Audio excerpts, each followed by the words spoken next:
luego ya... Al dibujo luego le podéis sacar si queréis una foto o como queráis, porque el dibujo es obra de Silas, que dibuja mucho mejor que yo, y este esquema nos va a servir para lo que vamos a ir hablando hoy, pues tener la referencia, ¿vale? Muy bien, pues habíamos leído el primero de los capítulos del,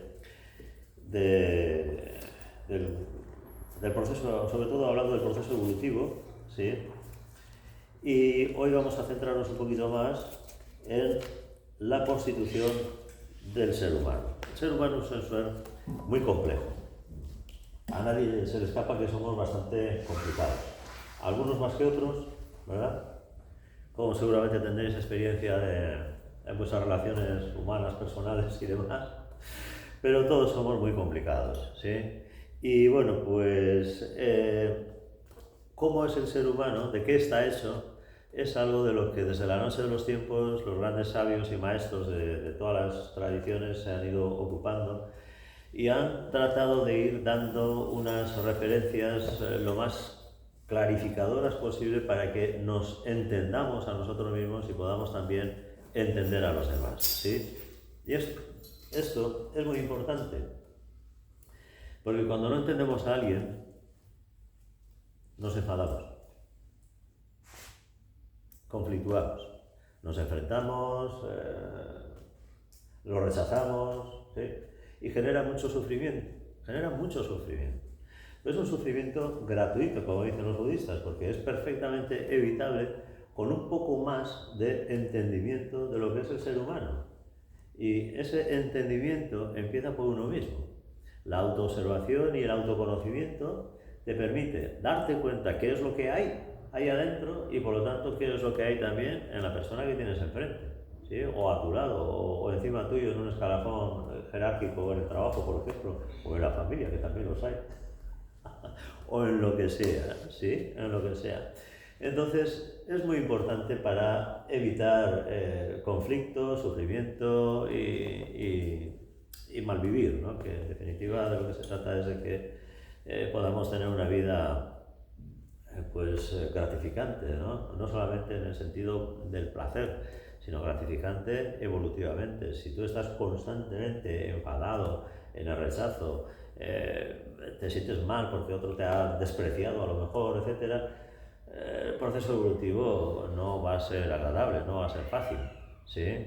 Y entonces todo lo que facilite el entendimiento de estas cosas pues es muy valioso. Evita conflicto, evita sufrimiento y facilita que vayamos yendo hacia donde tenemos que ir.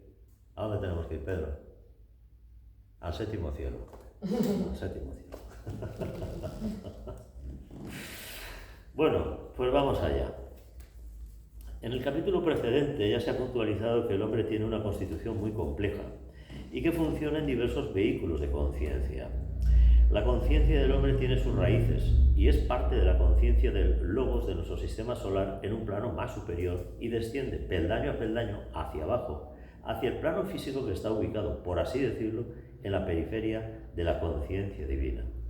Es decir, nuestra conciencia no es que sea nada particular, especial, diferente, no, forma parte de esa conciencia universal.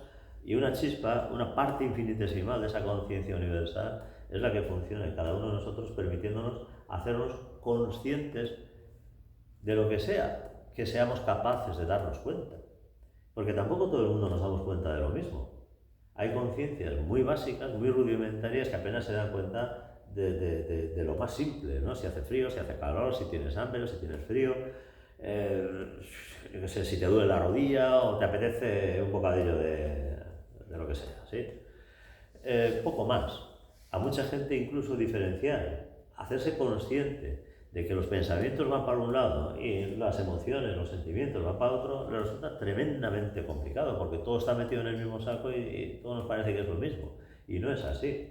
Tú puedes pensar una cosa y sentir otra, o sentir una cosa y pensar distintas cosas acerca de eso que estás sintiendo, pero para eso tienes que tener el conocimiento de cómo funciona todo esto, ¿sí? Tienes que saber qué es lo que hay ahí adentro que funciona todo esto de una manera tan compleja, ¿sí?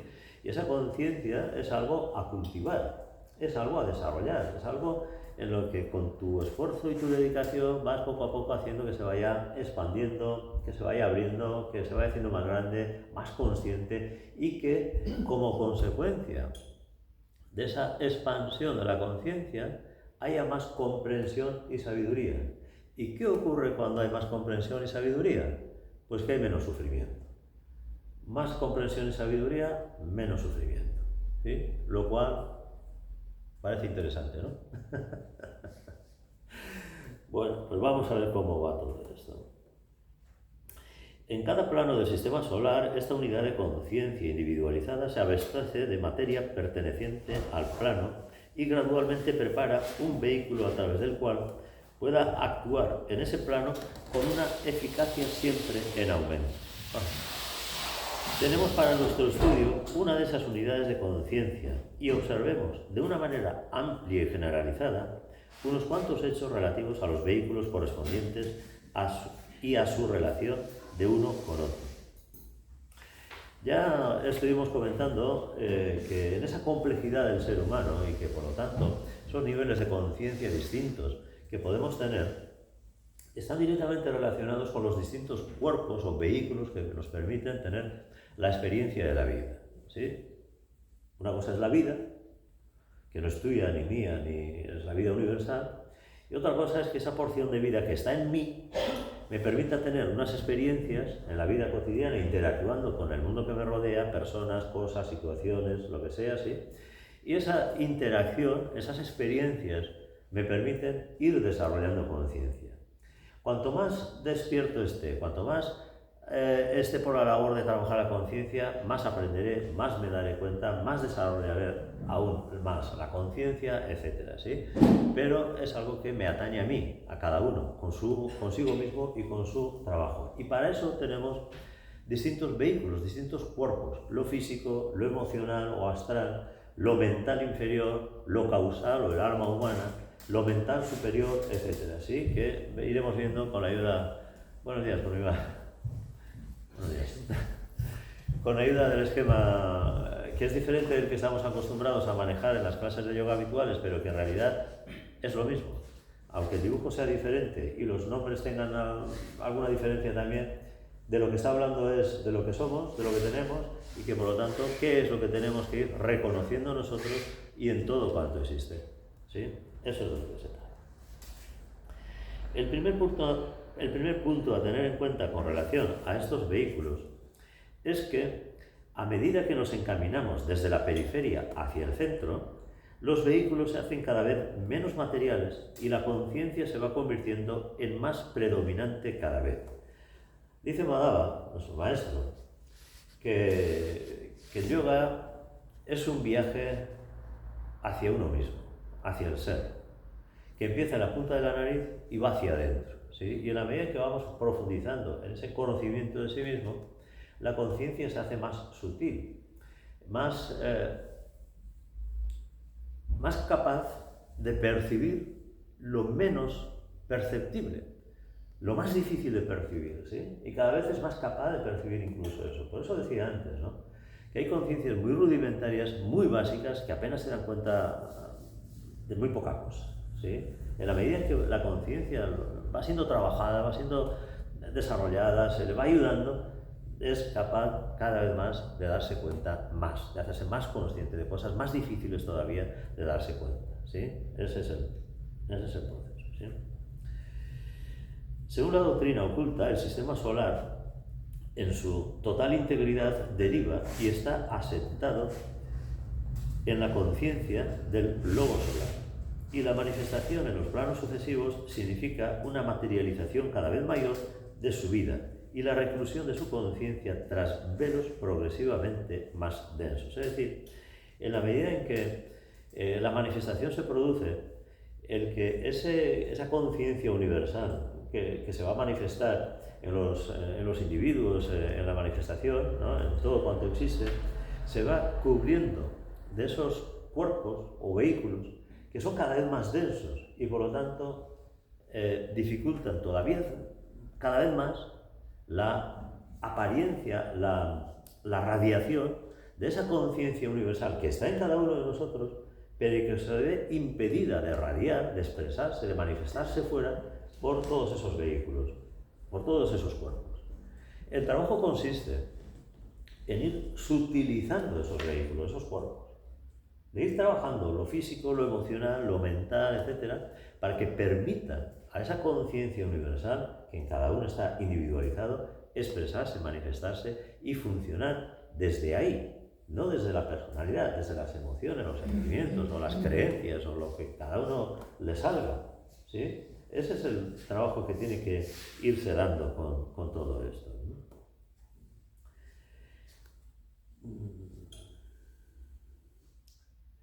En este descenso de conciencia, plano tras plano, pierde sus poderes y sus atributos paso a paso, hasta que en el plano físico, que es el más externo, estas limitaciones alcanzan su punto culminante. Queda pues de manifiesto que cuando esta conciencia se retira hacia el interior, como por ejemplo en las prácticas de yoga, y el proceso de descenso se invierte, estas limitaciones deben desaparecer una tras otra y la conciencia será capaz de actuar en una libertad siempre en aumento, acercándose siempre en este progresivo cambio de sentido al esplendor incondicionado e ilimitado de la conciencia divina o de la conciencia universal. Esta retirada de las limitaciones y oscurecimientos lo experimenta todo yogi cuando desplaza el centro de su conciencia desde un plano a otro y se aproxima al origen de toda conciencia. Es necesario darse cuenta de este hecho importante, porque cuando estamos viviendo en el plano físico, absortos en los fenómenos pasajeros y relativamente lentos, estos nos parecen repletos de vitalidad y dinamismo, mientras que las realidades de los planos superiores nos parecen confusas e irreales y por consiguiente sin ningún atractivo. Tenemos miedo a perder nuestro contacto con el plano físico, miedo de vernos privados de sus alegrías pasajeras y no nos damos cuenta de que el plano físico es el más monótono de todos los planos y de que la vida en este plano es un reflejo distorsionado y oscurecido de un esplendor inimaginable que está relacionado con los reinos superiores del espíritu. Es decir, cuando la conciencia es todavía muy básica, como decíamos antes, ¿no? Y estás identificado con el funcionamiento del mundo, con digamos, la parte más externa del ser humano y de su funcionamiento, ¿no? ¿Te parece que el juego de la vida, ¿no? Los placeres de la vida, lo que el mundo te proporciona es lo máximo a lo que puedes aspirar, ¿sí? Y estarás incluso esforzándote por conseguir aquello que quieres, por rechazar aquello que no quieres, la búsqueda y la persecución del placer y el rechazo o el escaparse del dolor, ¿sí? En eso estás. Y eso te parece la única realidad que existe y es como si todo lo demás no tuviera ninguna importancia, ni siquiera tuviera existencia siquiera, ¿no? Incluso te parece que, bueno, pues son, yo qué sé, locuras o que son cosas imaginadas o fantasías de alguna persona con mente calenturienta, ¿sí? Pero sin embargo, cuando la conciencia va desarrollándose, cuando empiezas a darte cuenta más de las cosas, ¿qué ocurre? Que se invierte todo ese proceso. Lo del mundo de fuera empieza a tener cada vez menos importancia, incluso lo que te gusta y lo que no te gusta se relativiza mucho, ya no es asunto de vida o muerte para ti, no estás viviendo para lo que te gusta, ¿sí? Sino que ya va apareciendo otra motivación mucho más importante que tira de ti en el proceso evolutivo, que te atrae muchísimo más y que para ti tiene muchísimo más valor que el hecho de que disfrutes de una cosa que te guste o que evites algo que no te gusta, ¿sí? Muchísimo más valor. Se invierte completamente el proceso. En la medida en que la conciencia se va desarrollando, lo que antes era importante deja de serlo y lo que antes para ti era absolutamente, no solamente sin importancia, sino que incluso podía causarte rechazo, ahora empieza a cobrar importancia, ¿sí? Cuando hicimos el curso de los chakras, que no sé si el año que viene tendremos que volver a repetirlo porque el curso de profes no sé si saldrá o no, ahí veíamos cómo la conciencia en los diferentes chakras es completamente diferente. Es la misma conciencia, Pero esa percepción distinta que te da en un nivel o en otro te hace vivir la realidad de una manera completamente diferente. La realidad es la que es, la que tienes ahí delante. Pero lo que tú vives de esa realidad es completamente diferente dependiendo de tu nivel de conciencia. De tu nivel de conciencia. Ni siquiera depende de tu intelecto, o de que tengas más o menos dinero, o de que seas más o menos simpático, o lo que sea. No, depende de tu conciencia, de tu conciencia, de tu conciencia, ¿sí? Del nivel de conciencia de cada uno. ¿Sí? Por eso es tan importante que vayamos trabajando y haciendo que la conciencia se vaya expandiendo. ¿Sí? Por eso es tan importante. El resto es menos. Si te facilita ese trabajo, bien. Si no te facilita ese trabajo, no deja de ser un puro entretenimiento y no te lleva a ningún lado. Y muchas veces incluso un entretenimiento baldío, que se te va a escurrir entre los dedos de las manos en cualquier momento y te vas a quedar sin nada. Así que mirad bien en qué invertís vuestro tiempo, esfuerzo, dinero, etc. ¿Sí? El segundo punto a tener en cuenta con relación a estos vehículos es que, a pesar de la multiplicidad de este y a pesar de las grandes diferencias en la naturaleza de las manifestaciones a través de los mismos, la conciencia que actúa a través de ellos es una y la misma, un rayo de la conciencia divina o conciencia universal. Al estudiar al hombre y a su compleja constitución podemos dividirlo, para facilitar las cosas, en diferentes partes, pero esto no tendrá que darnos la impresión de que son entidades diferentes que trabajan dentro de él, la una dentro de la otra. La conciencia que actúa a través de una serie completa de vehículos es indivisible. Solamente son sus aspectos diferentes los que se ponen de manifiesto en mayor o menor grado, según sea la naturaleza y el desarrollo del vehículo a través del cual está actuando en un determinado momento. Y esta manifestación en un plano determinado depende de la naturaleza intrínseca del plano y del matiz que se deriva de los otros planos a través de los cuales ha pasado la conciencia. Esto parece un poquito complicado, pero no es tan complicado. Mirad, tú ves un árbol. Aquí delante de la puerta tenemos un árbol que va soltando hojas y tengo que estar barriendo todos los días la entrada para que no entren las hojas aquí a clase, que me parece bueno, pero que estén en la calle, las hojas. Este árbol que tenemos aquí al lado no da frutos, pero imagínate que sea un naranjo, ¿sí? Que ahora está además en la época de la fruta mejor que hay, ¿no? Los cítricos son de invierno, ¿sí? Tú del árbol, ¿qué aprecias? ¿Qué valoras? ¿Qué es lo que aprovechas? La fruta, lo que comes, ¿sí? Hombre, en verano si da sombra, pues está bien, ¿sí? Pero para que tú puedas comer las naranjas o que en verano te pueda ofrecer la sombra del árbol, el árbol necesita tener unas raíces que se hunden en la tierra, que no las ves, que tampoco te atraen mucho, ¿no? La flor del naranjo, por ejemplo, es muy bonito, ¿no? El azahar, incluso se utiliza como adorno con las raíces. Una cosa así sucia, llena de tierra, que coges con la mano y te mancha, ¿no? No lo aprecias, incluso puede que lo rechaces, ¿verdad? ¡Qué asco! ¿Sí? Pero sin eso, el árbol no existiría. No podrías comer naranjas, no tendrías sombra en verano, etc. Todo es uno. Todo es uno. Aunque nosotros, llevados por nuestra personalidad, nuestra egoicidad y nuestros apegos y aversiones, nos gusten unas cosas y rechacemos otras. Pero eso lo hacemos desde nuestra personalidad, desde nuestro ego, desde nuestro apego. Apego, ego. ¿Sí? Pero desde una visión más holística, más completa, más de conciencia universal, todo es uno. Las raíces son tan valiosas como las hojas que barres cuando llega el momento de que se caigan y te molestan que estén en la puerta, ¿sí? O las naranjas que comes, que son... una naranja es un sol condensado. Es un sol condensado. Comer una naranja, ¡joder!, es una maravilla, ¿sí? Entonces, y como eso cualquier otra cosa, es simplemente un ejemplo. Es simplemente un ejemplo, para que nos demos cuenta cómo, llevados por nuestra personalidad, y nuestras apetencias y nuestras aversiones, no somos capaces de ver la totalidad de las cosas, ¿no? Y nos perdemos mucho de la realidad, ¿sí? Nos quedamos solo con una parte muy pobre, la que te gusta, y ya está. Pero es una parte muy pobre, ¿eh? Que desde ahí probablemente no entiendas mucho las cosas, ¿no? Por eso abrir la conciencia, ser capaz de abarcarlo todo, comprenderlo y quitarnos de esas ilusiones y de esas falacias en las que muchas veces estamos atrapados es muy valioso, es muy importante. Porque, hombre, un árbol no sé cuánto sentirá o padecerá el que nosotros le apreciemos o le despreciemos, ¿no? Son las personas que nos rodean. ¿O pensáis que las personas que nos rodean son distintas del árbol que hemos puesto como ejemplo? Las personas que nos rodean también hay cosas que apreciamos y hay cosas que despreciamos, cosas que nos gustan y cosas que no nos gustan nada, ¿no?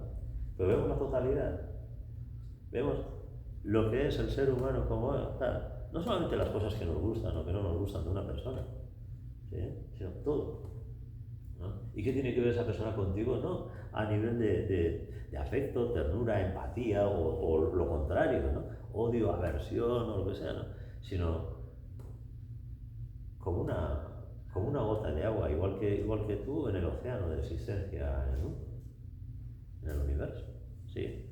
Entonces nos perdemos una gran parte de la realidad por estar apegados y por estar identificados con lo más perentorio, con lo más inmediato, con lo más bajo de todo, ¿sí? Y eso, una persona que está en esto, una persona estudiosa de estas cosas, tiene que ir desechando y tiene que ir abriendo poco a poco, ¿no? Con su esfuerzo, su dedicación, su trabajo interno, etcétera, tiene que ir abriendo esa conciencia a lo universal, a la totalidad, ¿sí? Ese es el cometido de todo este trabajo. Eso es muy importante. Así pues, por ejemplo, cuando el Jivatma actúa a través del vehículo físico, el Jivatma es el alma humana, el alma individual. La conciencia está condicionada por la naturaleza del plano físico, pero todos los demás vehículos del Jivatma también están presentes en el campo de acción e influyendo la vida en este plano. Esto lo vemos fácilmente, ¿no? El alma humana está ahí. Al alma humana no le importa si tú estás enfermo o estás radiante de salud, si estás de buen humor o estás deprimido. No le importa en absoluto. Al alma humana lo único que le importa es que tú vayas aprendiendo y vayas siendo más y más consciente de lo que es la realidad en su totalidad, como decíamos antes, ¿sí? ¿Qué es lo que ocurre?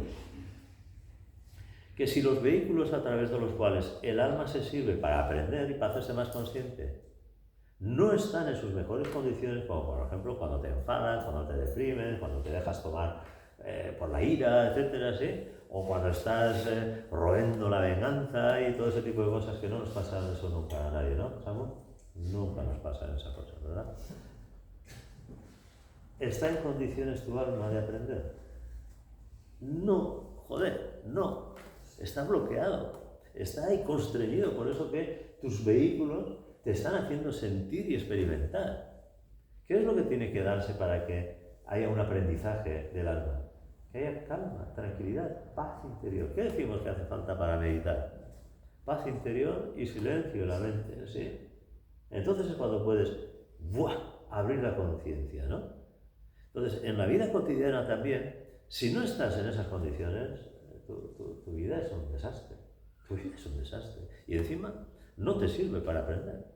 Estás dando vueltas y vueltas y vueltas en miles de experiencias y no te sirve para aprender. Para aprender tienes que estar en paz, tienes que estar en calma, tienes que estar centrado, lúcido, consciente, ¿sí?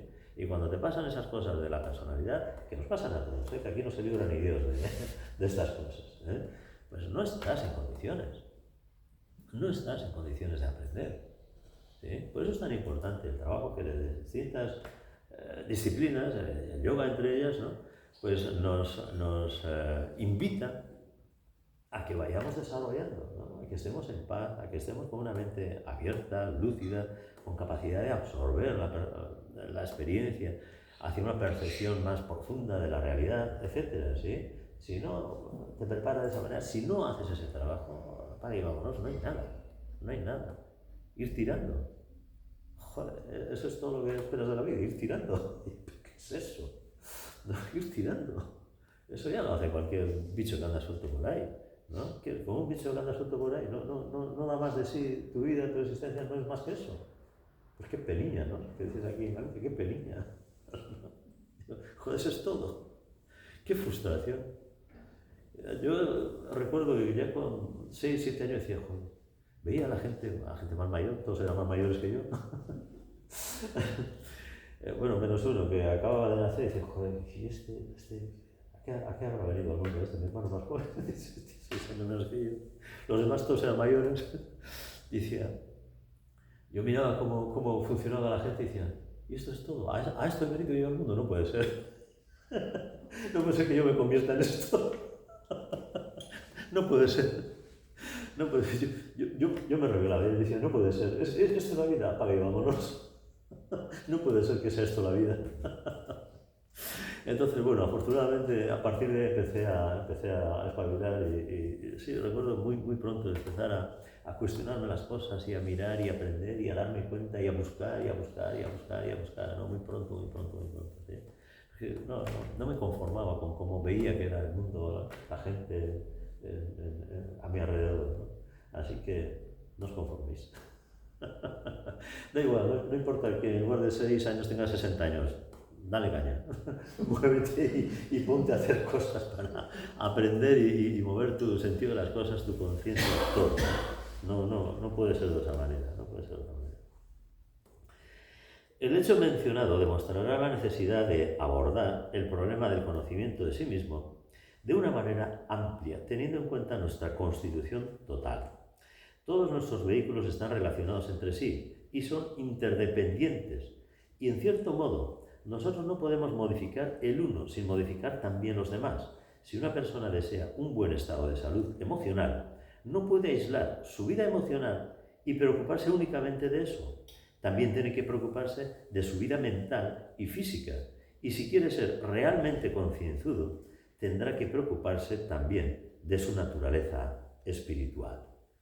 Utilizando una expresión que sacamos a colación muchas veces en clase y que lo oí en la radio una vez y me impactó tanto esa expresión, me impactó tanto que esto es la definición de lo que es mucha gente que vivimos en el mundo, ¿no?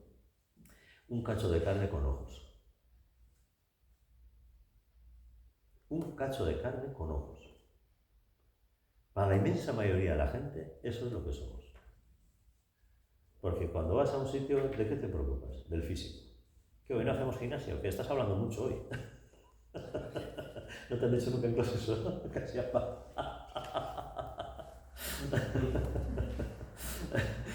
¿No hacemos gimnasio hoy o qué? Bueno, pues la persona que dice eso está siendo, lo que os digo, un cacho de carne con ojos. ¿Sí? Entonces, claro, si realmente quieres ser tratado más allá de un cacho de carne, ¿no? Si realmente quieres convertirte en una persona, tienes que integrar en esa persona todo lo que eres. ¿Sí? Pero no solamente lo físico, que es de lo que más nos ocupamos casi siempre, sino lo emocional, lo mental y, como aquí bien dice, lo espiritual. Lo espiritual. Si no incorporas el trabajo de conciencia, el trabajo de desarrollo espiritual, no vas a estar completo, no vas a estar satisfecho nunca. No importa cuánto dinero tengas, no importa cuánto ligues, no importa cuánto de grande sea tu coche o cuántos caballos tenga, o tu casa, o lo que sea, o a dónde vayas de vacaciones. Si no incorporas a tu vida el desarrollo espiritual, tú no te vas a sentir completo, vas a estar a falta de algo. Y el problema no es que te falte eso, el problema es que no sabes lo que te falta. Crees que lo tienes todo, no sabes lo que te falta y estás buscando lo que te falta donde no es. Desesperadamente, además. ¿Por qué desesperadamente? Porque si buscas algo donde no está, ¿lo vas a encontrar? No. ¿Cómo vas a encontrar algo si no lo buscas donde está? Si lo buscas en otro sitio. ¿Sí? Consecuencia, como no lo encuentras, te desesperas.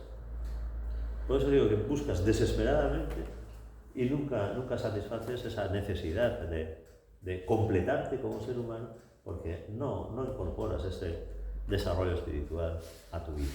¿Sí? Y sin eso no estamos completos. No estamos completos.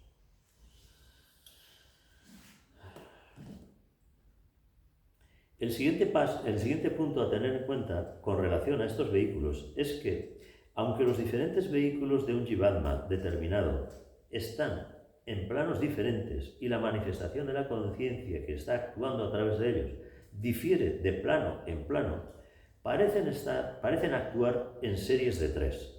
Esto es importante, la visión trigúnica de la constitución del hombre y de todo cuanto existe.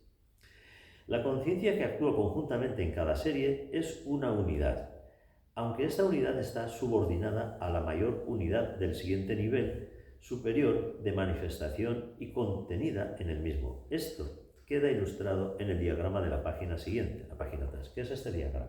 Es decir, aquí tenemos, a ver si soy capaz de mostraros correctamente, distintos planos de existencia: el físico, astral o emocional, mental inferior, hay un mental superior, después viene el búdico y el átmico, ¿verdad? Bueno, los tres primeros, mental inferior, astral o emocional y físico, corresponden a una unidad. Esa unidad es la personalidad, esa personalidad triple. Por eso está mal dicho que alguien no tenga personalidad. Todos tenemos personalidad. Una cosa es que se haga notar más o menos. Que hay personalidades muy camufladas que casi no se notan, ¿sí? Que no llaman la atención, que no se manifiestan mucho, que no hacen mucho ruido, etc., ¿no? Y otras son como una barraca de feria. Joder, el ruido que hacen, Dios. Joder. Buf, por donde van se hacen notar de una manera. Hace un buga de estos de los chavales, de los gitanos que van con las ventanillas bajadas, con los altavoces a 50 vatios ahí. ¡Wow! De personalidad que hacen un montón de ruido. Sí, personalidad tenemos todos. ¿Sí? La cuestión es, ¿te das cuenta cómo funciona eso? ¿Te das cuenta de esos tres aspectos que en la mayoría de las personas están incluso mezclados, uno tira del otro, no eres capaz de distinguir una cosa de la otra, no eres capaz de... me pasa esto en el cuerpo físico, pero yo soy capaz de que mi emotividad o mi mente funcione de esa manera y no condicionados por el cuerpo físico, o al revés, en mi mente pasa no sé qué, pero voy a hacer algo con mi cuerpo para que mi mente cambie, etc. ¿Somos capaces de...? La inmensa mayoría de la gente no. La inmensa mayoría de la gente no. Cuando uno va familiarizándose con una disciplina como el yoga, ¿no? Que sabes que si haces algo físicamente con el cuerpo, habrá una repercusión en el plano emocional y habrá una repercusión también en el plano mental. La mente no funciona igual cuando paras en las posturas, aunque sea unos segundos, que cuando vas en la calle como vas todos los días, como un pollo sin cabeza, corriendo para todos lados y sabes muy bien ni siquiera dónde vas, con la inercia de corre. ¿Sí? No funciona igual tu mente, no funciona igual. De hecho, el secreto de las asanas, que son las posturas de yoga, no está en hacer la postura más complicada posible. ¿Dónde está el secreto de las asanas? En pararte. Y cuanto más tiempo estés parado en la postura, más efecto tiene esa postura en ti. En ti me refiero no solamente a lo físico, sino en todo tú, tu personalidad y tu alma. ¿En cuánto tiempo estás parado en la postura? Por eso hay diferentes niveles de práctica de asana, pero no por complejidad de la asana, sino por tiempo que estás quieto en la asana. ¿Sí? Aún en las posturas supuestamente más sencillas. Pero a veces cuando pasamos de medio minuto empieza a temblar el cuerpo y empieza a moverse, ¿no, Samuel?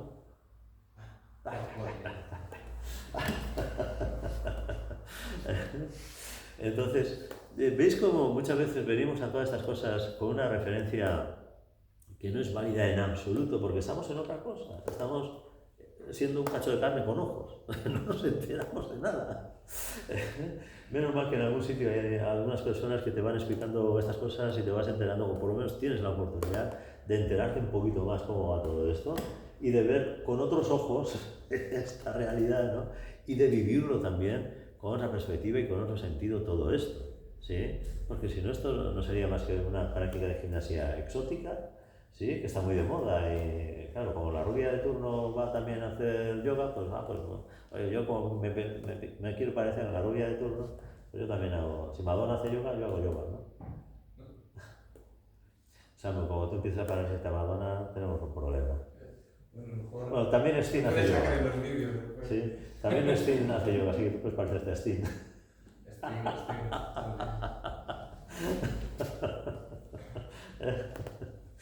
Pues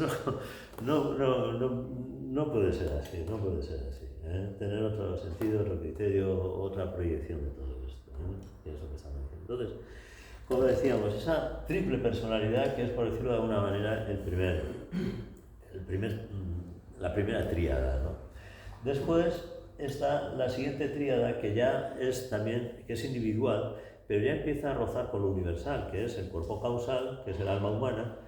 Tu alma es la misma alma que está en cada una de las personas del mundo, aunque con diferente nivel de conciencia, con diferente percepción, pero el alma es igual en todos, ¿no? Tu cuerpo físico no es igual, tu emotividad no es igual, tu mente y tu mentalidad no es igual, pero tu alma sí, tiene las mismas características. Lo único que se diferencia es que esté más expandido o menos expandido, más consciente o menos consciente, pero nada más. ¿Sí? Entonces esa conciencia o alma individual con el cuerpo búdico de intuición, que es la mente superior, y el cuerpo átmico. Es otra tríada, ¿no? Hasta que al final esas dos tríadas se integran con lo universal, que forman tres partes al mismo tiempo: lo universal, lo individual y la personalidad, que de cada uno es completamente diferente, ¿sí? Entonces es como que el número 3 se repite en todas estas divisiones, estos esquemas, ¿sí? Lo cual nos permite, nuestra mente es muy proclive a utilizar esquemas, a utilizar los nombres, a utilizar esas divisiones, ¿no? Porque la mente, para entender y para ir cogiendo y colocando las cosas en su sitio, necesita hacer este tipo de cosas, ¿sí? Luego, para la conciencia todo es uno, ¿sí? Como lo que hemos dicho con el árbol, todo es uno, pero mi mente necesita entender que un árbol tiene raíces, troncos, ramas, hojas, frutos, pajaritos que se ponen en la rama, nidos, lo que sea, ¿sí? Mi mente necesita eso. Luego mi conciencia dirá, aquí el árbol, aquí un humano, y ambos dos somos lo mismo, etcétera, ¿sí? Pero eso ya lo dirá luego, ya lo dirá después, cuando haya mucha conciencia, ¿sí? Mientras tanto, pues necesitamos esquematizar, dividir, separar, para poder entender y poder razonar con todo esto adecuadamente, ¿eh? Eso, ¿sí? El círculo más pequeño representa la actuación limitada de la conciencia en los tres planos inferiores, a través de los cuerpos físico, emocional y mental inferior, y puede ser considerada como la esfera de la personalidad.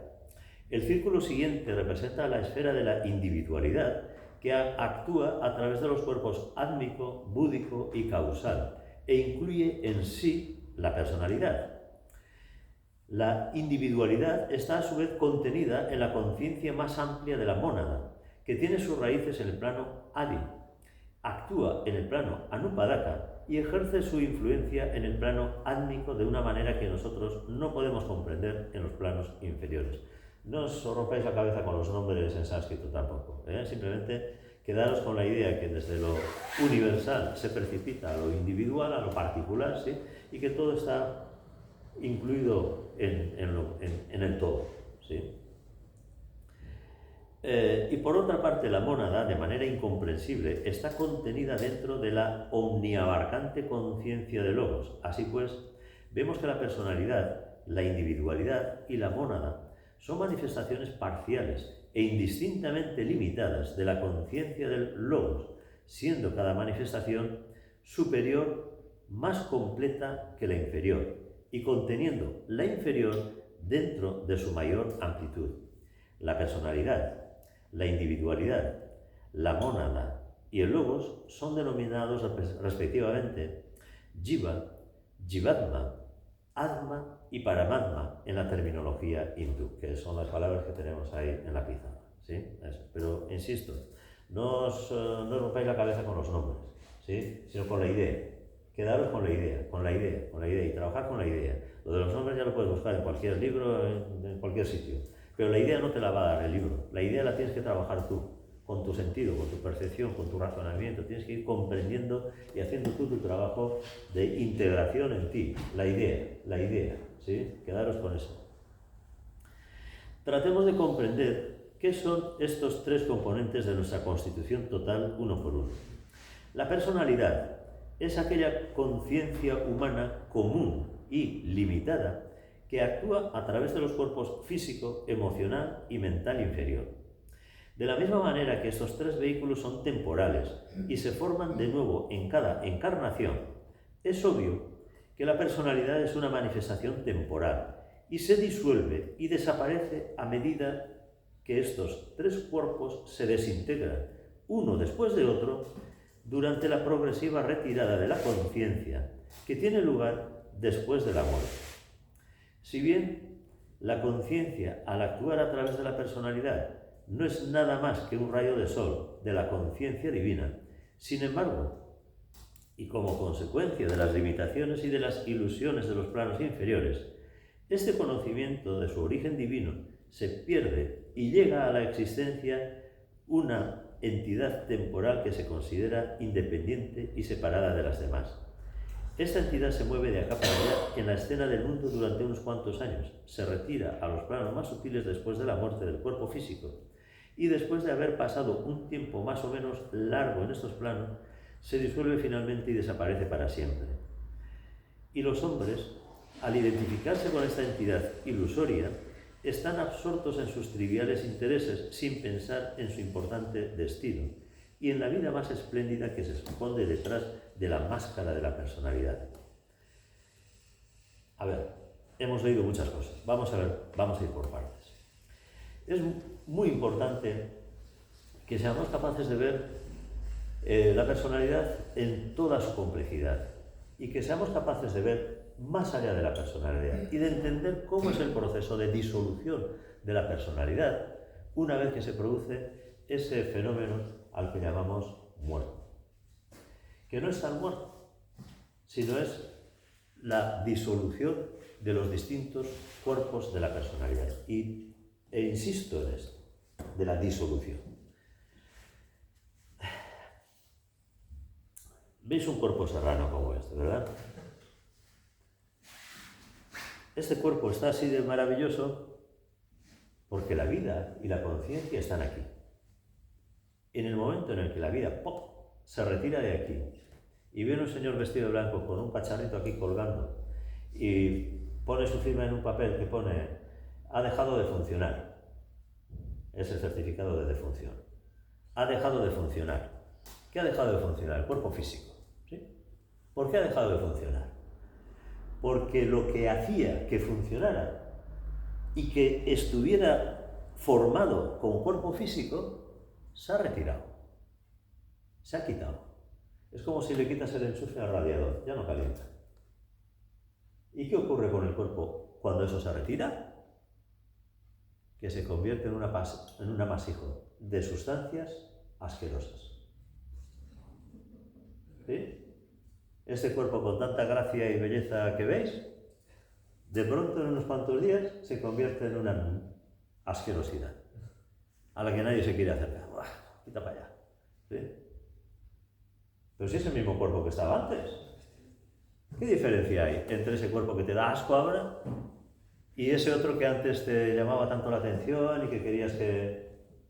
¿Qué diferencia hay? Lo que ya no está. Pero fijaros, nos identificamos con la forma del cuerpo, no con lo que está en el cuerpo. Pero cuando la forma cambia, en lugar de quererlo, lo rechazas. Si en lugar de identificarnos con la forma, nos identificáramos con lo que sostiene esa forma, no nos importaría nada. Hombre, me gustaría que estuvieras aquí, pero si no te toca estar aquí, pues continúa tu viaje, pero tu cuerpo no es con lo que yo te identificaba, sino con lo que estaba detrás de ese cuerpo, sosteniendo en existencia, manteniendo vivo y haciendo que funcionara ese cuerpo. Eso es lo que tú eres, no el cuerpo. No el cuerpo. Porque el cuerpo no deja de ser la misma sustancia que hay en cualquiera de esos tiestos que veis en las plantas, que tanto os gusta mirar las plantas. La tierra. Por eso se dice, después de Semana Santa, polvo eres y en polvo te has de convertir, te echas ceniza aquí, antiguamente, ¿no? te echabas ceniza en la frente y todo ese tipo de cosas, ¿sí?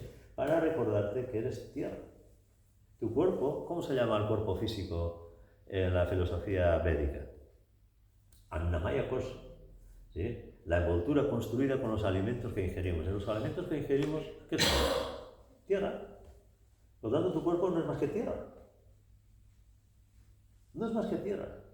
Eso es lo que admiras. Un montón de tierra admiras. Eso es lo que te apetece, lo que te gusta, lo que tanto ansías tener incluso. O lo que está detrás de eso, convirtiendo ese montón de tierra en esto. ¿Qué es lo que admiras? ¿Qué es lo que buscas? ¿Con qué te identificas? ¿No? Esa es la clave de todo, ¿eh? De todo. Lo mismo, exactamente lo mismo que con el cuerpo físico, con lo emocional y con lo mental. Puede que una mente brillante te cause admiración. ¿Sí? ¡Joder, mira cuánto sabe! ¿No? ¡Qué bien explica las cosas! ¿No? Te cae una teja en la cabeza y te quedas tonto. Te quedas tonto no, porque lo que sabías tú ya lo sabes. ¿Qué es lo que ocurre? Que no lo puedes expresar. No lo puedes comunicar. No le puedes decir a la otra persona, oye, qué guapa estás hoy, porque no te salen las palabras. Tú ya sabes que está guapa, pero no lo puedes decir. Entonces, ¿qué es lo que verdaderamente eres tú? Eso que sacas afuera, porque tienes unos medios que te permiten incluso que los demás te admiren, o lo que hace posible que puedas manifestar eso. ¿Qué es lo que eres tú?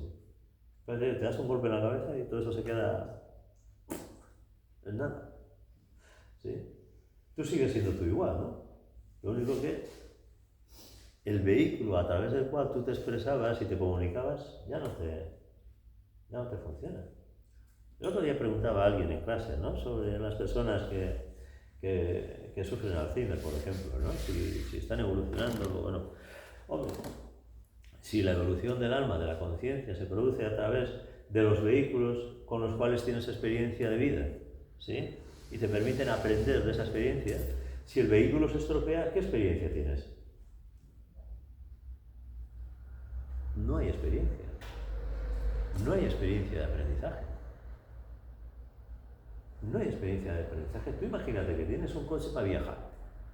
Y te gusta viajar y conoces sitios porque el coche te lleva de un sitio para otro. El coche se avería, está metido en el garaje. ¿Te permite viajar el coche metido en el garaje? ¿Averiado? No. ¿Te permite conocer sitios? No.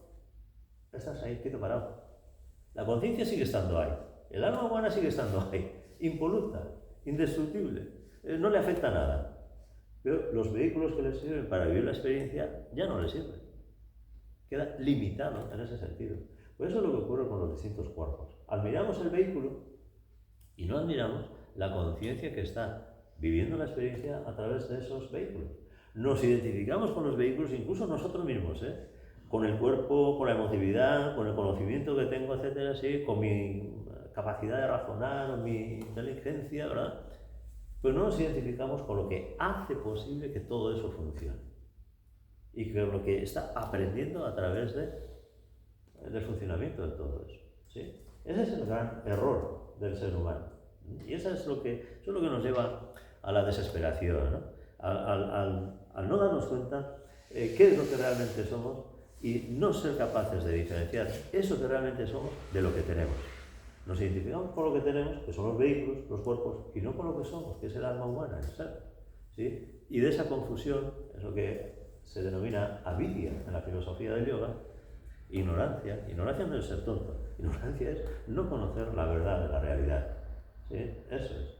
Y ese error nos lleva al sufrimiento permanente, constantemente, ¿sí? Constantemente. Entonces, todo esto que estamos clarificando ahora, y que incluso en las clases hablamos mucho de diferenciar todas estas cosas y de irnos identificando con lo que realmente somos y aprender desde ahí a utilizar lo mejor que podamos los vehículos para que no solamente sean buenos, gratificantes para nosotros, sino que además sirvan para el bienestar del mundo y de la humanidad, etc.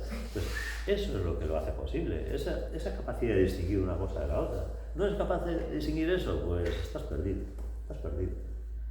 Estás perdido ahí en el funcionamiento del mundo, dando vueltas, sin saber muy bien dónde vas, qué haces, cómo vives, sin saber. Por eso es importante que vayamos viendo todas estas cosas y que nos demos cuenta de todo esto, ¿sí? Los hombres, al identificarse con esta entidad ilusoria, decíamos, ¿no?, están absortos en sus triviales intereses sin pensar en su importante destino y en la vida más espléndida que se esconde detrás de la máscara de la personalidad, ¿sí? La máscara de la personalidad le llamo aquí porque la propia palabra personalidad hace referencia a una máscara que se utilizaba en el teatro griego clásico, antiguo, para interpretar papeles. Los actores se ponían una máscara con un palito, ¿sí?, interpretaban el rol de esto o del otro, ¿sí? Esa máscara dio lugar, el nombre de esa máscara dio lugar al nombre de personalidad, porque es lo que interpretas en la vida, ¿sí? Interpretas el rol de madre, de hija, de primo, de cuñado, de vecino, de ingeniero de la NASA. ¿Algún ingeniero de la NASA? Bueno, ingeniera de la NASA no, pero ingeniera, sí, hay ingenieros, ¿no? ¿No sois ingenieros algunos aquí? ¿No? ¿No tenéis ingeniería? ¿No tenéis ingenio o qué? ¿Tenéis ingenio? Sois ingenieros. Muy bien. Entonces, común de las personas vive ahí, atrapado en la personalidad y viviendo la trivialidad como si fuera lo único que existe, ¿sí?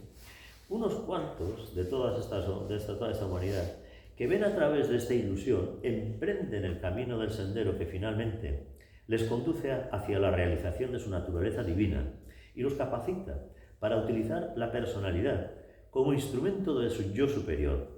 La gran mayoría han nacido, viven y mueren en esta ilusión, pasando de vida en vida y viviendo una y otra vez con la misma inconsciencia de su verdadera naturaleza, como las flores del campo o los pájaros y los animales del bosque. Es decir, viven, por decirlo de alguna manera, como animalitos. No hay un sentido trascendente, no hay un sentido de lo superior, no hay un planteamiento que vaya más allá de lo que realmente te pueda dar de sí el juego de la personalidad, la egoicidad, posesividad, los apegos, la falsa identidad con eso que hemos dicho antes, un cacho de carne con ojos, etc. ¿Sí? No hay más allá, no hay más allá. ¿Sí? Incluso por eso la desesperación que produce el acercamiento al fallecimiento, a la muerte, etc., o cuando una persona cercana se muere, en la mayoría de las personas que no tienen conciencia de eso, ¿sí? Aquí, en ese párrafo tan largo que hemos dicho, voy a leerlo de nuevo para que lo veamos con claridad, ¿sí? La personalidad es aquella conciencia humana común y limitada que actúa a través de los cuerpos físico, emocional y mental inferior. De la misma manera que estos tres vehículos son temporales y se forman de nuevo en cada encarnación, es obvio que la personalidad es una manifestación temporal y se disuelve y desaparece a medida que estos tres cuerpos se desintegran uno después del otro, durante la progresiva retirada de la conciencia que tiene lugar después de la muerte. Es decir, igual que os he dicho del cuerpo físico, ¿sí? El cuerpo físico ahora está así porque la vida y la conciencia están aquí. Se retira la vida y la conciencia de aquí y esto se convierte en una porquería. Pero es que en los demás cuerpos pasa igual, pero a distinto ritmo. A distinto ritmo. No se mueren los tres a la vez, salvo excepcionalmente en algunas personas de una conciencia ya muy evolucionada y que a voluntad desconecta la conciencia de los tres cuerpos y se produce el Mahasamadhi. En la generalidad de las personas, primero se desconecta el cuerpo físico, que es como os he dicho antes, cuando viene alguien te pone el certificado de defunción, te pone una etiqueta en el dedo gordo del pie, ¿sí? Te pone una etiqueta en el dedo gordo del pie. Oye, en las películas sale eso. Pero el cuerpo emocional está ahí. Y digo, ¿qué me pasa a mí? Qué raro me siento, ¿y esto qué es? Y perdido porque no sabe absolutamente nada de esas cosas, ¿no? Seguro que todos habéis visto la película Ghost, ¿verdad? Seguro que incluso más de una vez, probablemente. Pues es un fiel reflejo de lo que pasa en el proceso de la muerte.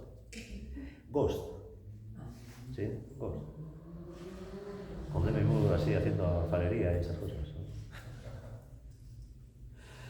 Oye, la escena de todo el mundo se acuerda de esa escena. De lo demás no sé cuánto se acuerda la gente, pero de esa escena se acuerda todo el mundo. Entonces, a ver, incluso aparecen varios fallecimientos bien distintos a lo largo de la película que reflejan muy fielmente además lo que ocurre según las condiciones de vida, así es tu muerte. Incluso en los evangelios aparece eso, ¿eh? Cuando Pedro le corta la oreja a un soldado romano y le dice que hierro mata, a hierro muere. ¿Sí? Según cómo vives, así mueres. Según qué cosas muevas tú en tu vida, y en la película luego se ve perfectamente cómo el chico, ¿cómo se llama el chico? Un romano raro de estos que no me queda a mí. Si fuera vasco ya me acordaría, pero ¿no? Entonces, Patrick Swayze. Pues bueno, dentro de lo que cabe tiene una muerte, ¿no? No se entera, pero por lo menos agradable, por decirlo de alguna manera, porque su amigo, ¿qué le pasa a su amigo cuando se muere en un callejón y le vienen todos los demonios encima? ¿Por qué le vienen todos los demonios a su amigo? A su amigo que le engaña, que se aprovecha de él, etc. Porque ha vivido toda la vida aprovechándose de los demás, haciendo maldades, siendo mala persona, etc. ¿Sí? Entonces, refleja muy fielmente lo que desde la ciencia oculta nos transmiten que se va dando en el proceso de la muerte. Y llegado el momento también, dependiendo de la fuerza, de la intensidad, de la energía mental que uno tenga, pues llega el momento en el que esa energía se retira también de ahí, ¿sí? Y la mente se diluye. Y todo lo que tu mente había aprendido, desaparece. Pero lo que se había grabado en tu alma, en tu conciencia, eso va a volver contigo la siguiente vez. Va a volver contigo la siguiente vez. ¿Sí? Y la siguiente, porque eso ya lo tienes hecho. Y de hecho vemos como las criaturas cuando vienen al mundo no vienen como una página en blanco. Vienen con cosas ya. Vienen con equipaje. Vienen con su ramalazo. Algunos con unas habilidades tremendas, otros con unas dificultades, algunos hándicaps tremendos en su vida, que tendrán que ver qué hacen con esos hándicaps o con esas dificultades, si las superan, si las inhiben, si aprovechan para fustigar el mundo que les rodea y alimentarse de la pena y de la lástima de los demás, o tendrán que ver qué hacen con esas limitaciones, con esas dificultades. ¿Sí? Para todos, ¿eh? Para todos. Todo esto es una prueba de vida. Es decir, ¿qué haces tú con lo que traes al mundo? ¿Sí? ¿Tienes habilidades? ¿Para qué las usas? ¿Para aprovecharte de los demás o para que sirvan a los demás también? Tienes unas limitaciones, ¿qué haces? ¿Aprovecharte de las limitaciones para alimentarte de la pena de los demás? ¿O haces el esfuerzo por superar esas limitaciones y con limitaciones y todo, dar de sí todo lo que puedas dar? Cada uno tiene que tomar sus decisiones con todo eso. ¿Sí? Pero cuanto más comprendemos el funcionamiento de la personalidad y del alma humana, más nos damos cuenta de lo que tenemos que hacer y con más entusiasmo nos entregamos a nuestro deber, al dar, a lo que tiene que ser tu vida. ¿Sí? Que si no conoces esto, pues haces lo que te dicen que tienes que hacer. ¿Sí? Sacar una carrera o aprender un oficio, casarte, tener hijos, jubilarte, irte a Benidorm, bailar pajaritos y morirte. Ya está. ¿Y eso es todo? Pues, con perdón, vaya mierda. Si eso es todo, apaga y vámonos. ¿No? Entonces, bueno, sí hay más cosas.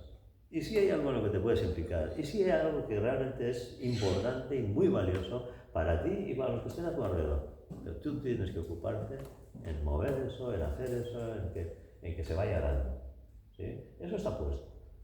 Ya está puesto. Ya tienes las referencias. Ya tienes incluso quien te pueda orientar, ayudar, acompañar, todo.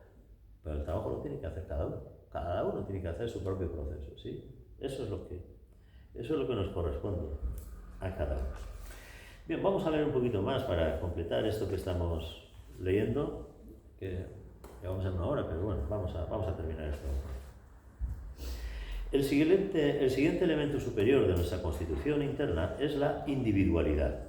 El yo superior, el cual es llamado indistintamente ego o el jivatma, que actúa a través de los vehículos causal, búdico y átmico. Aquí, cuidado.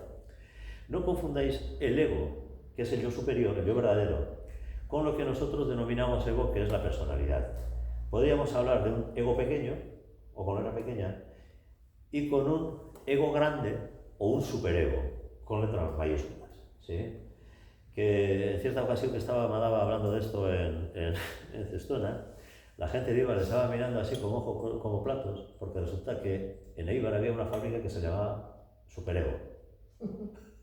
Y entonces pensaba la gente que estaba hablando de la fábrica, cuando estaba hablando del yo superior y de la tríada superior, ¿sí? Era el nombre de una fábrica, el Superego.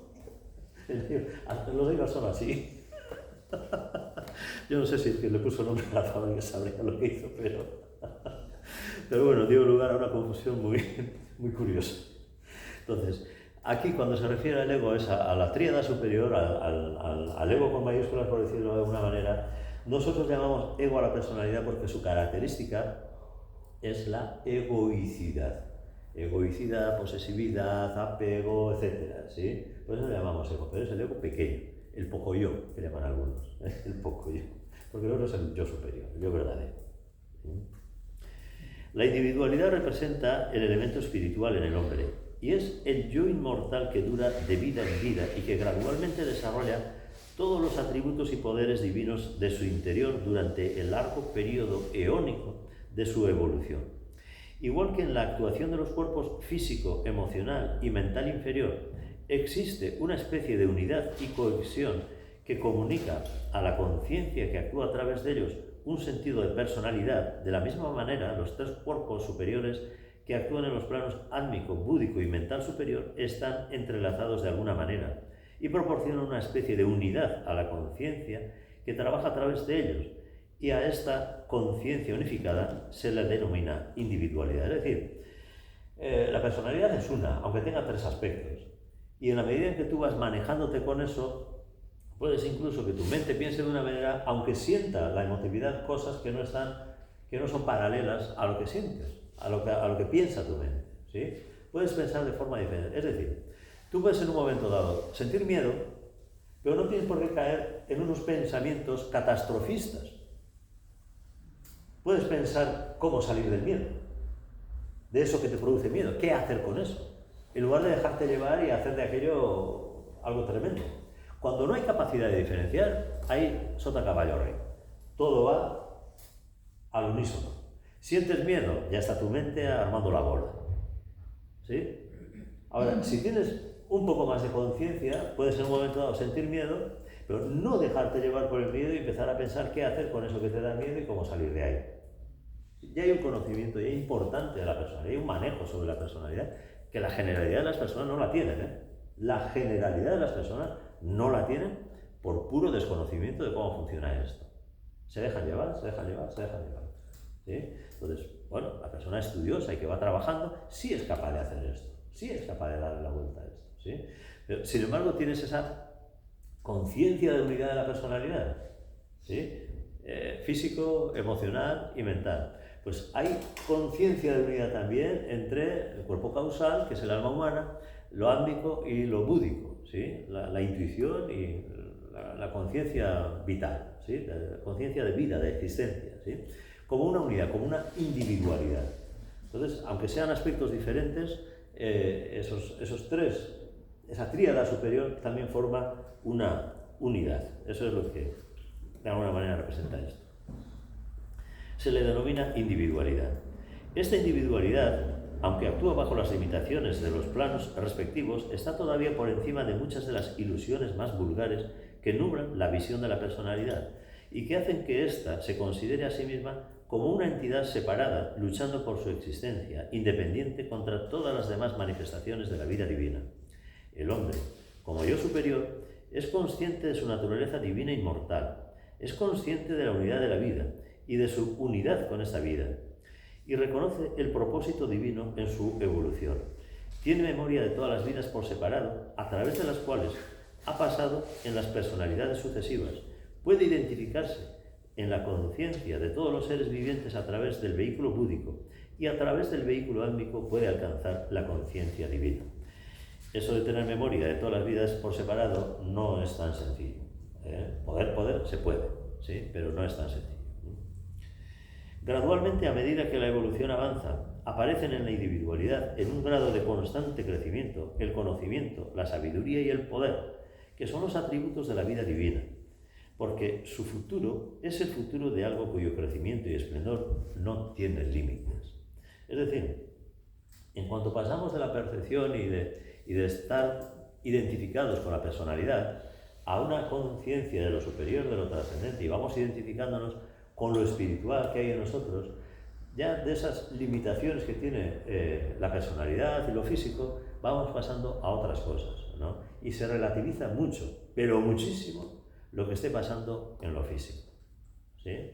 Ha habido grandes maestros, grandes yogis que han llegado a sus últimos días de vida con enormes problemas de salud, ¿sí? Con unas enfermedades muy graves y con unos padecimientos grandísimos. Sin embargo, no les coartaba, no les condicionaba. Decían, eso ocurre en mi cuerpo, a mí no me afecta, ¿sí? Mi cuerpo es el que está enfermo, no yo. Porque la identidad no estaba con el cuerpo, estaba con esa conciencia de lo individual, del yo superior, del yo verdadero, no con el yo inferior, con la personalidad, ¿sí? Eso es lo que se tiene que ir dando.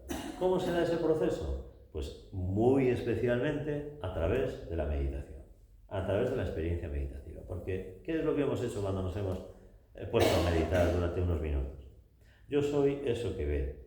Esa conciencia que es capaz de ver, de darse cuenta, eso es lo que soy. No estoy diciendo, yo soy mi rodilla que me está fastidiando, que me duele la rodilla.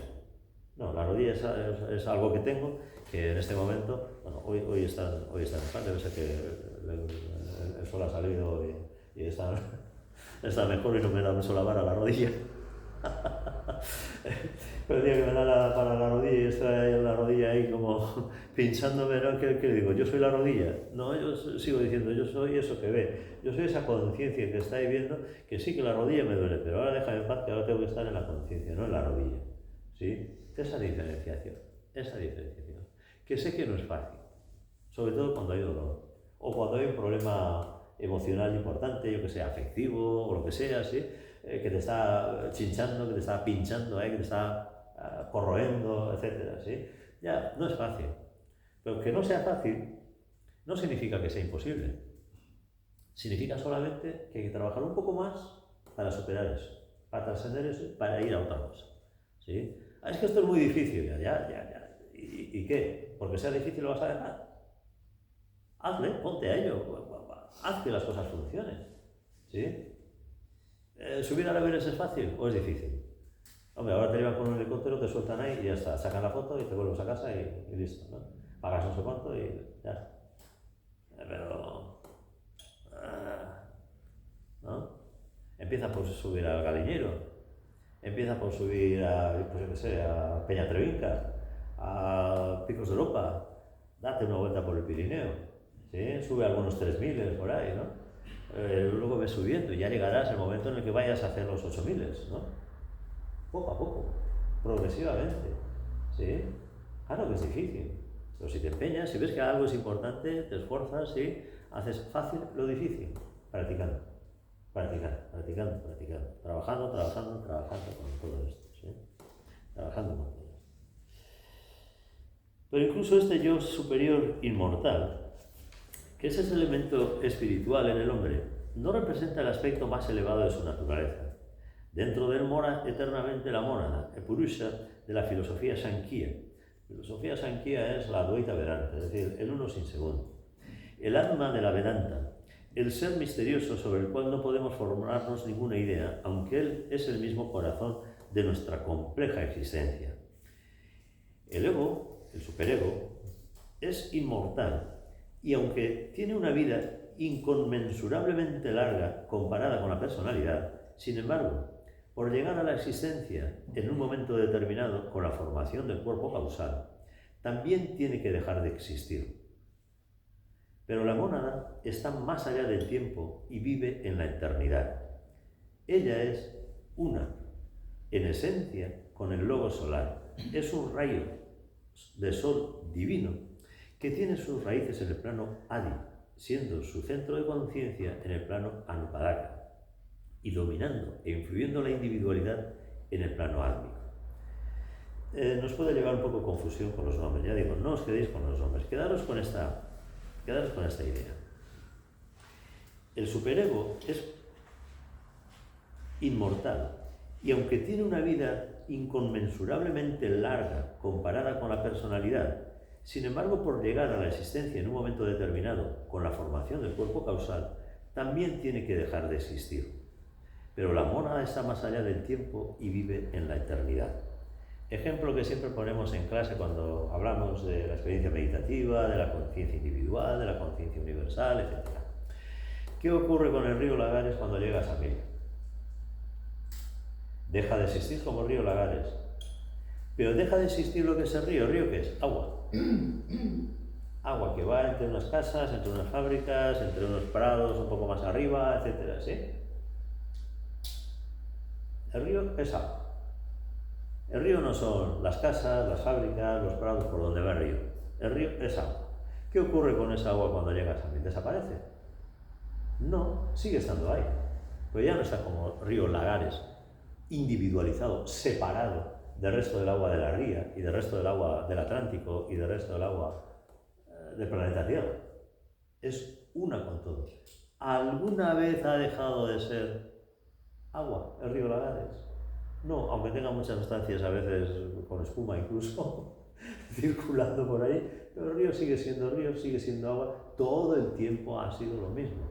Lo que ocurre es que tú al agua que está circulando por ahí le llamas Lagares, y al río que pasa por al lado de nuestra casa en Cestona, pues le llamamos el Urumea. No, Urola. El Urumea es el que sale en Donosti, al Cantábrico, ¿sí? Pero es la misma agua. Todos los ríos son la misma agua. Que uno sea más grande, más pequeño, que tenga más barro o menos barro, que tenga esto o lo otro, que pase por un lado, que pase por otro lado, es lo mismo, es la misma agua, es la misma agua. ¿Quién te dice que el agua que está ahora pasando por el río Lagares no estuvo antes en el Urumea, en Donosti? Y que se evaporó y que formó una nube y llovió la nube y desde ahí, desde el Galiñero, apareció por el Lagares después. Digo, joder, otra vez al agua, otra vez a la playa. ¿No? ¿O hay alguna otra cosa que hace el agua en toda su existencia más que ese ciclo de evaporarse, irse de aquí para allá, precipitarse, volverse a evaporar? ¿Sí? Constantemente el ciclo del agua, ya sabéis cómo es, ¿no? Perfectamente, ¿no? Pues eso es la vida. Eso es lo que somos cada uno de nosotros, una gota de agua que anda dando vueltas por ahí y tú te crees que eres no sé qué cuando te metes en el mar. Sigues estando ahí, pero eres algo diferente de los demás. Tú creyendo que eras única, Elena. No eres tan única, tus cuerpos sí, pero tú y yo y el otro y todos somos uno, todos somos lo mismo, ¿sí? Entonces, el ver esto así, no os podéis imaginar cuánto facilita que nos llevemos bien. Que no nos peleemos, que no estemos a la gresca, que no estemos fastidiándonos unos a otros, que no seamos violentos, agresivos, que no nos aprovechemos del otro, que no hagamos mal a nadie. No sabéis cuánto puede facilitar esto, ¿sí? No nos cuesta mucho aprender eso, ¿eh? Nos cuesta mucho. Mira que yo me empeño, llevo casi 40 años empeñándome en enseñar esto, y aún así lo que cuesta que vayamos aprendiendo, que lo vayamos asumiendo, que lo vayamos integrando, que vayamos dándonos cuenta de esto, que vivamos desde ahí las experiencias de la vida, las relaciones que tenemos con el mundo que nos rodea, con las personas que nos rodean. ¿Cuánto nos cuesta? ¿Cuánto nos cuesta? Pues esto es la clave de todo, ¿no? Esto es la clave de todo. Pero bueno, parece que todavía tenemos que seguir haciendo mucho este trabajo, así que no me voy a jubilar. No me puedo jubilar. No me puedo jubilar. Bueno, conviértete en lo que eres. Con esta idea ha sido expresada paradójicamente en la conocida máxima, conviértete en lo que eres, ¿sí? Es por eso por lo que cada uno de nosotros no evolucionamos al azar, sino que nos convertimos en algo que ya somos en nuestra naturaleza eterna. Sí que somos, pero lo único que tenemos que hacer es hacernos conscientes de ello. Hacernos conscientes de ello. Eso es lo único que nos queda, ¿sí? Cada individualidad es única porque es el resultado de la expresión de un arquetipo, el cual, de una manera incomprensible para el intelecto humano, existe en la mónada y se expresa gradualmente en términos de tiempo y espacio en el proceso de la evolución. Todo esto, desde luego, parece absurdo ante el simple intelecto, el cual es una expresión mucho más inferior que la realidad y, por lo tanto, no puede esperarse que comprenda los aspectos superiores de la verdad sin la luz de la intuición. Pero en la visión de los planos superiores, lo que parece carente de sentido para el intelecto se convierte en claro como la luz del día, y las paradojas de la vida inferior se convierten en las realidades indivisibles y vivientes de la vida superior.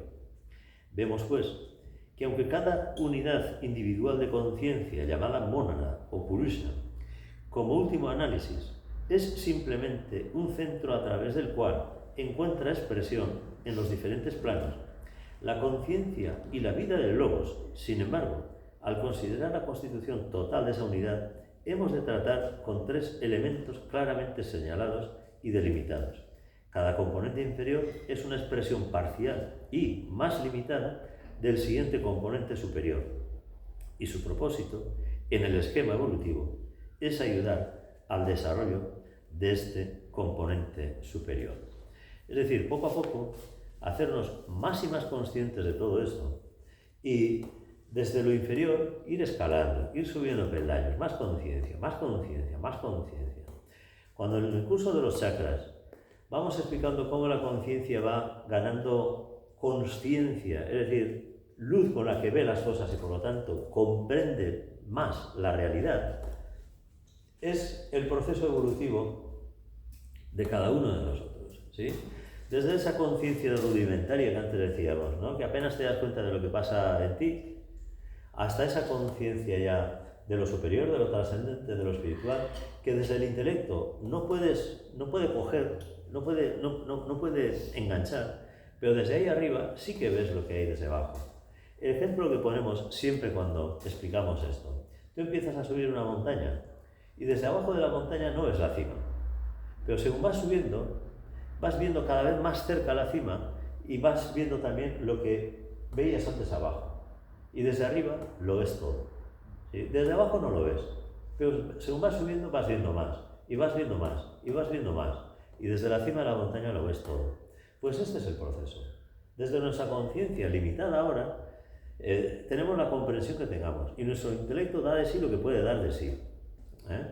En la medida en que la conciencia va creciendo y desarrollando, tendremos mayor comprensión de todo. El intelecto después recogerá esa experiencia y estará ahí como testigo de lo que la conciencia va dándose cuenta, ¿sí? Y podrá expresar y comunicar y transmitir esto a los demás, pues en la medida en que vaya teniendo capacidad de transmisión, capacidad de compartir con los demás todas estas cosas, ¿sí? Que no es fácil poder transmitir este conocimiento a los demás, ¿no? Tú puedes tener el conocimiento, pero transmitirlo es complicadísimo, porque te encuentras con la limitación de la mente de cada cual, del entendimiento de cada cual.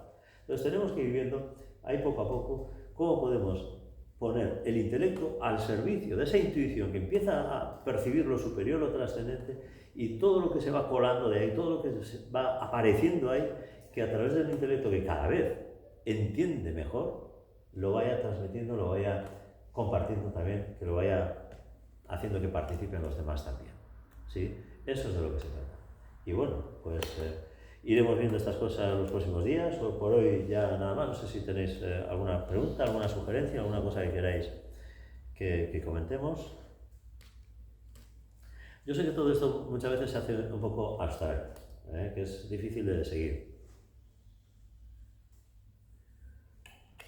Pero así todo, muchas veces es suficiente con que dejemos ahí en el trasfondo de nuestra mente estos conocimientos para que en su momento, si uno va haciendo ese proceso de conciencia, se vaya dando cuenta, lo vaya comprendiendo. Ahora ya sé qué es aquello que en ese momento no lo veía claro, ahora lo veo claro. Entonces, dar una oportunidad de que se vaya dando ese proceso evolutivo, poner de vuestra parte para ir aprendiendo y para ir haciéndonos más y más conscientes de todo esto, pero sin agobio ninguno y sin forzar en absoluto el proceso y y sin pensar que nunca voy a llegar a entender estas cosas, ¿sí? Dejar que las cosas suceden, que se vayan dando, ¿sí? Con toda naturalidad. Como el sol que sale y se va levantando poco a poco y luego se va poniendo por el otro lado y dejar que los procesos vayan siendo, ¿sí? Pero estar en ello, estar en ello, estar en ello, ¿vale? Eso es de lo que se trata, ¿sí? ¿Alguna pregunta, alguna cosa? Sí, bien. Al principio de la charla y durante la mitad y demás, he equiparado bastante la conciencia universal con la conciencia divina. ¿Y el concepto Purusha, cómo encajaría con ello o no? Sí, Purusha es uno de los aspectos de la divinidad o de la totalidad, ¿no? Purusha es el espíritu. Pero el espíritu no lo es todo. El espíritu, para que pueda dar lugar a la manifestación, tenía que hacer que surgiera otra cosa con la que crear, con la que construir todo cuanto existe, ¿sí? Aquello de soy uno, vuélvame muchos, ese gran mamantara o ese acto de voluntad.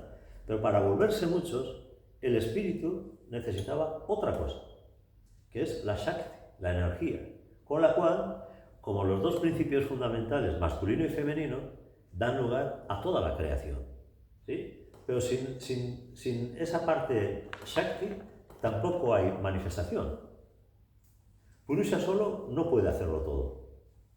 No puede hacerlo todo. Necesita de la Shakti para dar lugar a la manifestación. ¿Qué ocurre? Que cuando se precipita en la manifestación, en cada grado que desciende la manifestación, Purusha se va diluyendo, no. Se va como tapando con más y más capas que lo hacen imperceptible. Tú ves a cualquier persona por ahí y dices tú muchas veces, si será verdad que lo divino también está ahí, pues no se le ve. No se le ve por ningún lado. ¿Por qué no se le ve? Porque está muy oculto. Está muy oculto. Como decía en la película de Shrek, tenemos muchas capas. Estamos hechos de capas. ¿Ves la película de Shrek, hombre? Y claro, las capas tapan esa chispa divina, esa esencia divina que somos en lo profundo de nuestro ser. Hay quien dice, somos energía de allá, allá, pero solo la energía tampoco puede dar lugar a las formas. Necesita del espíritu, necesita del Purusha para que lo fecunde y pueda dar lugar a las formas. Ambas dos cosas son necesarias para la manifestación. La manifestación requiere de los dos polos, positivo o negativo, masculino o femenino, Purusha y Shakti, ¿sí? Para que se dé lugar a la manifestación. ¿Y para qué todo eso? Que es la pregunta del vídeo. ¿Para qué? Si tenemos que volver luego a la casa del Padre con lo difícil que es. ¿Qué es lo que llevamos a casa de Purusha? Cuando hacemos toda la vuelta de Río Lagares, que caes de una nube, ¡pop! Y dices, bueno, ¿y ahora dónde estoy? En una hoja de un eucalipto que hay en el monte ahí en Ogalinillo, ¿sí? Y el eucalipto se cae la hoja, se mete en la tierra, se disuelve con el agua y después por los afluentes, etcétera, sale al río, etcétera, ¿sí? ¿Qué es lo que le pasa a esa gota de agua? Que va viviendo montones de experiencias, ¿no? Y en ese montón de experiencias, el alma, que es pura conciencia, va haciéndose consciente. Cuando vuelve ahí hasta mí, vuelve cargado de conciencia, ¿sí? Lo que antes no tenía. Para eso es para lo que venimos al mundo. Para cargarnos de conciencia y llevar plenitud de conciencia a Purusha. ¿Sí? Purusha es el espíritu, pero no tiene conciencia. Es al precipitarse y vivir las experiencias de la vida como va adquiriendo esa conciencia. Y eso pues, requiere un largo viaje, repetido muchas veces para que vayamos aportando conciencia. ¿Sí? Pues bueno, podemos facilitar el proceso o podemos hacernos los locos y mirar para otro lado. ¿Sí? Bueno, las consecuencias de participar en el proceso y ayudar al proceso, poner de nuestra parte, son muy distintas que si vas haciéndote loco, miras para otro lado y te desentiendes de todo. Porque el universo no puede permitirse ningún fracaso. Entonces, ¿cómo va a hacer el universo que tú hagas lo que tengas que hacer? Pues con un factor corrector. Un factor corrector que se llama sufrimiento. Sufrimiento. Cuando sufres, te espabilas. Aquí hay una frase que repetimos mucho, la comodidad mata. ¿Qué ocurre cuando nos van bien las cosas? Que nos dormimos, nos despistamos. ¿Sí? Todo te da bien, ¿para qué te vas a mover? ¿Qué es lo que te hace moverte? La necesidad, la falta de algo, el sufrimiento, bueno, pues si eso es lo que nos tiene que mover, que sea eso. Pero en la medida en que vas sabiendo a dónde tienes que ir y cómo tienes que ir, cada vez te mueve menos. Ya te mueves tú por ti, por tu voluntad. No por sufrimiento, sino por voluntad. Vas haciendo este proceso por voluntad. Que es en definitiva de lo que se trata. Que vayamos aprendiendo y que hagamos queriéndolo hacer. Y algo muy importante, disfrutando de hacerlo. Disfrutando de hacerlo. Porque a veces cuando se presentan estas cosas lo vemos como algo penoso, como algo, bueno, pues oye, si hay que ir se va, ¿no? Y dices, joder, vaya entusiasmo. Si hay que ir se va, y digo, joder. No. Si eres, como dice Madaba, si eres suficientemente inteligente, harás que puedas disfrutar de lo que tengas que hacer. ¿Sí? Harás lo que tengas que hacer, pero además sabrás disfrutar de hacerlo. ¿Sí? Bueno, pues eso es lo que tenemos que ir consiguiendo. Hacer lo que tenemos que hacer, disfrutando de hacerlo y adelante, que sea lo que tenga que ser. ¿Sí? Ahí. ¿Sí? Ahí. Muy bien, ¿alguna cosa más? ¿Todo claro? Bueno, pues parece hacemos el último minuto de introspección. Repetimos la oración de Aniversan para terminar. Nos sentamos un momento todos con la espalda bien derecha.